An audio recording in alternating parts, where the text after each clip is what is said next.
Halo, selamat datang di Silumbus Channel. Ketemu lagi dengan kami, dan kami ucapkan terima kasih yang masih setia dengan kami. Dan untuk yang baru datang, silahkan subscribe dulu bosku. Untuk saat ini, barang-barang yang seperti ini atau model-model yang bubutan itu memang sudah lama ya, udah banyak yang tidak menggunakan.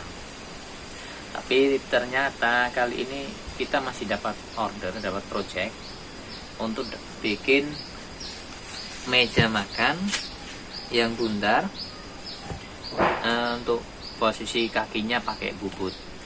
Dan kali ini kita akan coba lihat bagaimana proses bikinnya untuk kaki meja yang bubut seperti ini. Simak terus videonya.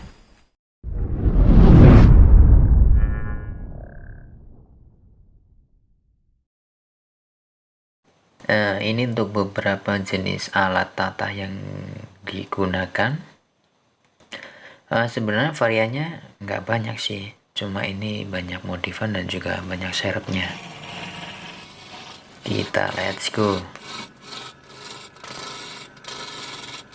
Tahap awal yang kita gunakan untuk tata yang cekungnya yang besar ya. Jadi untuk meratakan pertama kali pakai yang itu. Tahap ini yang paling susah karena belum stabil, jadi getarnya begitu cukup besar lah ya, apalagi untuk diameter yang agak besar, jadi untuk getaran tambah besar juga. Nah, ini meskipun kelihatannya sepele tapi butuh skill dan juga latihan yang cukup lama. Nah, ini bisa kita lihat.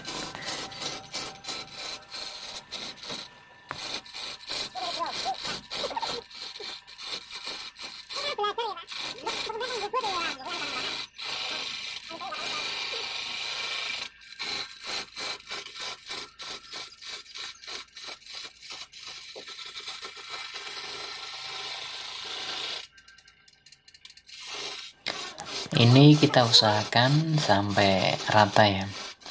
Jadi untuk besarnya dari ujung kanan dan kiri kita usahakan sama dulu, sebelum nanti kita garis dan kita bikin motif. Kita cek, setelah kita cek kalau rasanya belum sama, kita samakan. Ini kita gunakan untuk meratakan sisi pinggirnya. Jadi tadi yang rasanya kurang siku kita samakan, habis itu kita kasih coret, kita kasih tanda. Ini pakai untuk alatnya yang lancip itu ya, tatanya yang lancip untuk bikin tanda. Jadi kira-kira nanti sampai mana yang mau kita motif. Kita lanjutkan.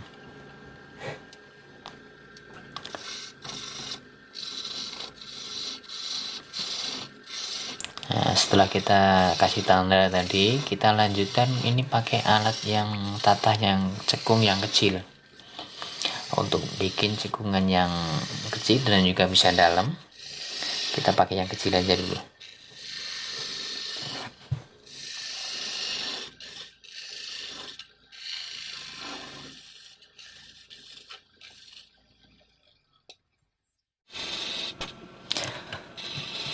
Nah, kita mulai lagi untuk bikin motifnya. Ini dari yang sebelah sisi kiri.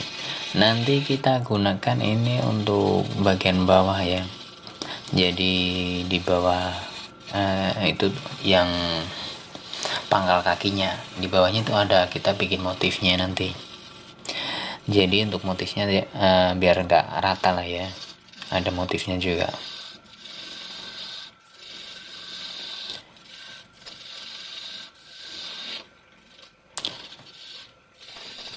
Untuk tatanya, ini kita pakai yang cekung yang besar lagi.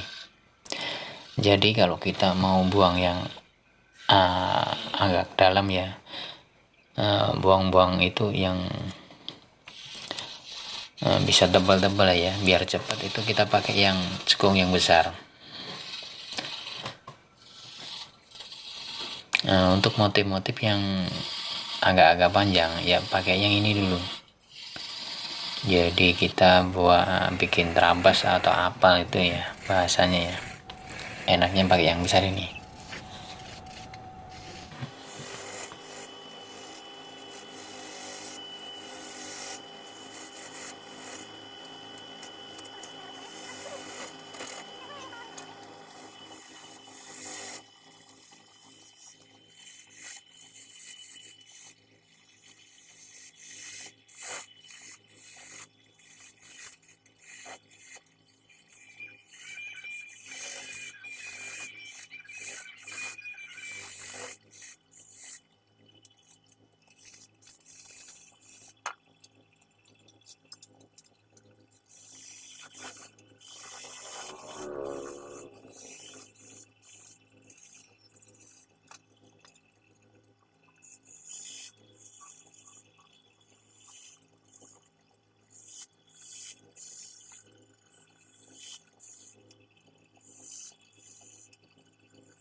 Kita kasih cincin ya, efek cincin untuk bagian pangkal kakinya, jadi biar nggak terlalu polos kesannya.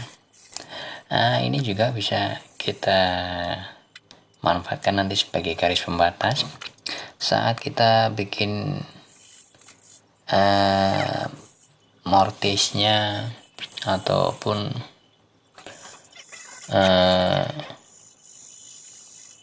lubang bulusnya, nanti bisa bikin pembatas ini. Kita rapikan dulu untuk tempat pangkal kakinya. Kita perjelas untuk motif-motifnya yang tadi udah kita bikin ya. Jadi kita perjelas dan juga kita haluskan biar lebih rapi. Ini kebetulan seratnya agak-agak susah, jadi kita harus lebih hati-hati. Dan usahakan untuk besinya itu jangan terlalu jauh ya sama kayunya. Nanti kalau terlalu jauh itu resiko untuk tatahnya mudah patah, itu kemungkinan besar. Ada kemungkinan besar bisa mudah patah. Kita usahakan dekat. Soalnya ini kayunya seratnya agak-agak susah. Kita rajinkan. Ini kita berdalam ya agar kelihatan lebih cekung. Kita berdalam. Ini juga perlu kita perhitungkan untuk kedalamannya. Jangan juga terlalu dalam ataupun terlalu dangkal. Nanti kalau terlalu dalam kesannya akan ya terlihat kurus lah ya. Untuk tata yang rata ini kita pergunakan untuk memperjelas motif. Kita gunakan itu juga, kecuali untuk yang cekung-cekung lah ya.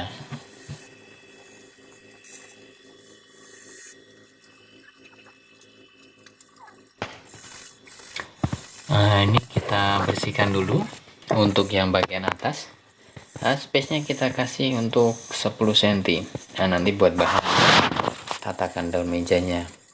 Ini nggak usah kita motif, kita kasih polos saja. Kita ratakan pakai tatah yang rata ya. Kemudian untuk yang bagian bawah kita kasih motif. Ini space-nya untuk jaraknya kita kasih 15 cm dari pangkal kakinya, dari tempat pangkal kaki ya. Untuk motifnya kita bikin agak mengecil lah ya untuk bagian ujungnya. Jadi nanti ada kesan untuk menggantung. Ini kita nggak kasih rata lah ya.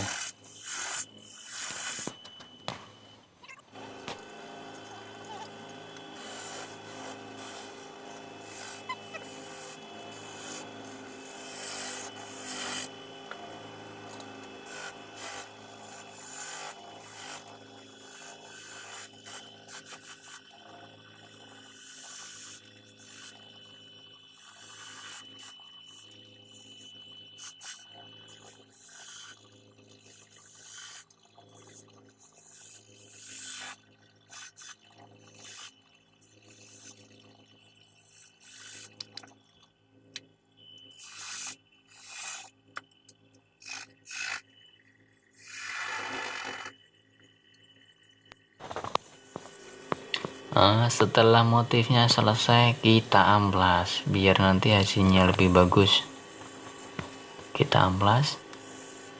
Ini kita perlu perhatikan ya, untuk yang cekung-cekung ini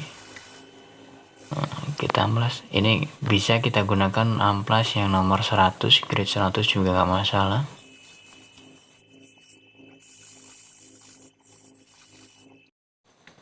Dan inilah hasil akhirnya. Ya, ternyata prosesnya sangat sederhana. Mungkin karena udah terbiasa ya, atau bilang sudah ahlinya, jadi terlihat sangat simpel meskipun alatnya juga sangat sederhana. Dan hasilnya menurut saya cukup bagus lah. Dan semoga video ini bisa memberikan manfaat dan inspirasi, terutama bagi tukang pemula, apalagi yang ingin belajar tentang dunia seni bubut atau wood turning. Terima kasih atas waktunya. Sampai ketemu di video berikutnya.